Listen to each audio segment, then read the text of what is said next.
Okay, can I just say, I don't know why my bosses love to put me up in situations like that, where I squirm. I am a glamorous food editor, damn it! Hello again, you guys. Welcome to episode 8 of Out of Office. Now, November's arrived, and here at Wine and Dine, we've dedicated our latest issue to food and wellness. God knows I need more wellness and activity in my life. So speaking of perspiration and feeding mosquitoes, I'm joined in a moving van today by two of my friends, and to them, Silyn from Outdoor Venture. Thanks for dressing me. And Esmonde. Now, Esmonde is an avid, I would say, foraging enthusiast, was it? Perfect.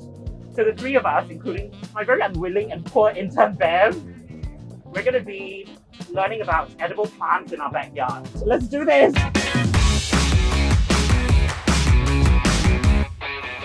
Okay, so Esmonde, where are we going to be going today? Yeah, we're going to be going to some uncultivated or wilder places in Lim Chu Kang area. Okay, what are we going to be tasting? Alright, so basically we're going to be looking at some of the plants that grow in what do we call wasteland. I think they typically refer to it as wasteland. So let's say it's not exactly a jungle. Okay. It's more like construction sites or places that have been worked with but they've been left alone for a very, very long time. And so we'll be looking at things like berries in a lantern paper casing. So we're going to be looking at those among a whole bunch of other things also. And also, how are we getting there? This is the PIE, is it? Yes. CTE, is it? Yeah, CTE, PIE, we're going all the way to Jalan Bahar, then we'll work from there lah. Generally, you must have heard that there are some laws regarding foraging. I see. The general gist of it is parks and nature reserves are way out, absolutely nothing. Like, you can't even go and pick it off the ground. Yeah, I mean, because we generally want to keep these places as pristine as possible. So we're not allowed to take it off the ground. But what we're doing is that we're working around it. So in places which are sort of like uncultivated, which means that NParks or LTA, they don't come around and cut the grass, even that. So basically there should be like fair game. Right. So I just want to ask, will there be any banana trees around? Okay, banana trees. Okay, I just want to say that I don't want to pluck any bananas or go near banana trees today. Sure. No, don't have, unfortunately. There's only a tiny little one. The only places there were, if you wanted to see it, was in Bukit Brown. Oh yeah, definitely no. Definitely I don't want to go to Bukit Brown Cemetery to see a banana tree. Yeah. I mean, everyone is kind of cool and dead in Bukit Brown, so you know. Yes. Yeah. I would assume, and I hope. Okay, can I just say, I don't know why my bosses love to put me up in situations like that, where I squirm. I am a glamorous food editor, damn it! This is the emergency exit.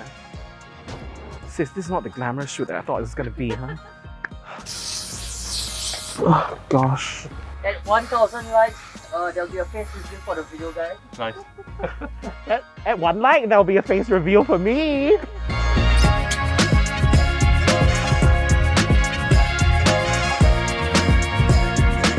Oh, no mosquito one here, don't worry. Are you sure? I mean, well, no one can ever say, I'm sure, yes.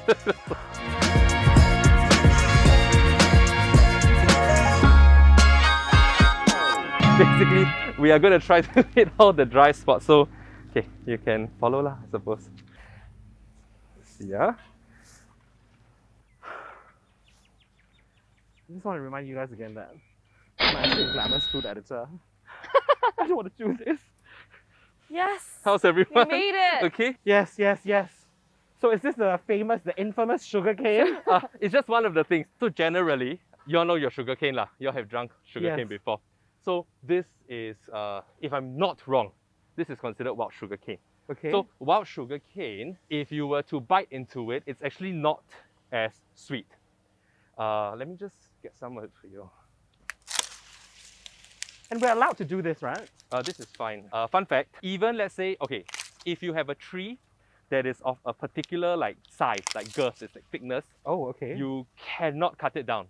Oh. Like even if it's like on, I think like, don't know if it's on your land, you can't even cut it down. So if it's too girthy, you can't touch it now. Yeah. It's protected under a specific law. I see. Who's going to be eating it? Adriel. Adriel is going to be eating it. Very, very sporting. Okay, yeah, I mean, if you want me to put things in my mouth, I can. Sure. You want me to put the whole thing in my mouth? No. Let me just. Sis, I'm not that professional. Let me Do you want me to put it in my mouth like that?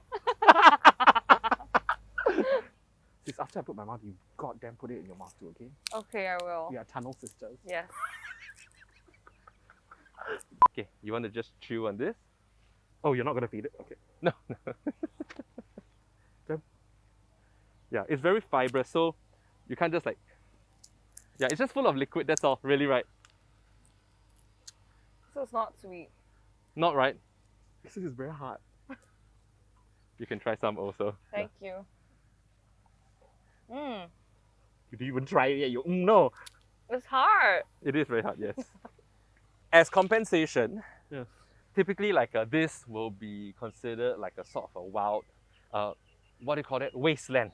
Oh god, Okay, it feels like it's not like a jungle. Yes. Okay, it's not like this it's not like a thick foliage. Yeah, and I mean, everything. it's very visibly urban now, you know? Correct, yes. So what we're going to see are a lot of plants that tend to sprout up in this sort of places. Ah, I Okay? see. So one of them is, okay, you can see over here. You can see the little flowers over here. Okay, so this is what they call Chinese violet, okay, or Acistasia. So anyway, of the many things that you will see, this is very common. You can tell it by the little flowers and this little like spike over here of seed pods. Okay. Okay. Is it good to eat? Not fantastic. Is it edible? Yes, absolutely. So if you can help yourself, there you go. Have the flowers. So typically the leaves, you can consume it as a pot herb. So pot herb is just that general catch-all term for veggies you put, like, you know, just like your spinach and stuff like that. Try. A little bit sweet. Yeah. So typically flowers. So this is the wild one with the tiny little flower. The ornamental versions, they can be blue, they can be yellow, and the flowers are twice or thrice the size of these ones. So the flower is a grower, not a shower now. One of the other like really common plants that you will find in these like wastelands is this thing called Spanish needle over here. So you can see the pretty little flowers. Yes. Okay. So for this one, once again, is it edible? Yes. Is it good to eat? So it does have a peculiar sort of a taste, and so I'll you put it in my can mouth. Try, and you can see what you think about it. The whole thing. Just the You tip, can just chew the it. tip. So typically they describe it as let me just get that spider off here. Okay, they typically describe it as a soapy sort of a taste. There was a spider on this. It just tastes like something I would find in a salad. What That salad are is you eating, sir? Good. Okay, it is. But like a stronger, grassy taste. How did you find out about foraging? Oh, I've always had a sort of interest in it. Yes. I guess one day I sort of decided that okay, I do want to learn a little bit more about plants because it's quite fun. So Okay. possibly go to like the parks and something. And you know the science center has those little books. Yes. Yeah, that standard little set of books. So I mean, reading through it, and so I guess it started from noticing that certain plants have certain similar characteristics. How often do you forage? How often? Well, nowadays because you know work and everything, I don't do it so often. I have actually brought some of the plants home to plant because I don't want to go around plucking things in people's gardens. So when Right. I do like little walks like this or tours, I like to bring the plants that I've cultivated from home. How often do I do it? Not very often nowadays. Like maybe like once, 2 months maybe. That's And now why- we're moving. Yeah. Oh, we're going to move further in. If you can pan into my foot, I just want to let you know how deep I am into the mud. I am so sorry shoes that you are- had to cut the tape. Hey, be careful, there's a shard of glass here. Oh, What the hell? weird. Okay. Okay, so this thing, you all eat patai before, correct? Yes. Okay, so this thing is called Skunk Vine. One of the reasons why it's quite fun is because okay, you can split the leaf between the two of you. 2 girls, 1 leaf. Okay, and you can sort of give it a chew. A bit of the smelly patai taste. Another thing you can do if you don't want to put it into your mouth and chew is you can crush it and smell it. Oh. Okay? Yep, it smells like patai. Yeah. So this one, if I'm not wrong, typically is a bit more on the medicinal side. Okay. Oh. Okay, Okay. I am not a herbalist. I'm not an expert in the medicinal like qualities of the plant. Yes. So I'm not going to talk so much about that. Can I hold the flowers? Of course. So can I hold that bunch? Yes. Yeah. flowers are so pretty. They are. Yeah. And you can eat the flowers also. So typically they use it for like medicine. In a lot of folk medicine, it's like things like tonics, things like to ease flatulence, all these things. You know, I mean, sometimes it's a bit messy, and I'm no expert, so I wouldn't like make claims to that. However, in terms of food, typically they use it for the smell. And if it's a bit too harsh, so you can eat it raw, but you can eat it cooked also. And so cooking will sort of temper the taste a little bit. Yeah, I like make to eat a it bit raw. more palatable. Okay. Where's Esmonde? Oh my god, where's Oh, Esmonde? he's over there. I'm just trying to get something. Okay, sorry, a little bit further in.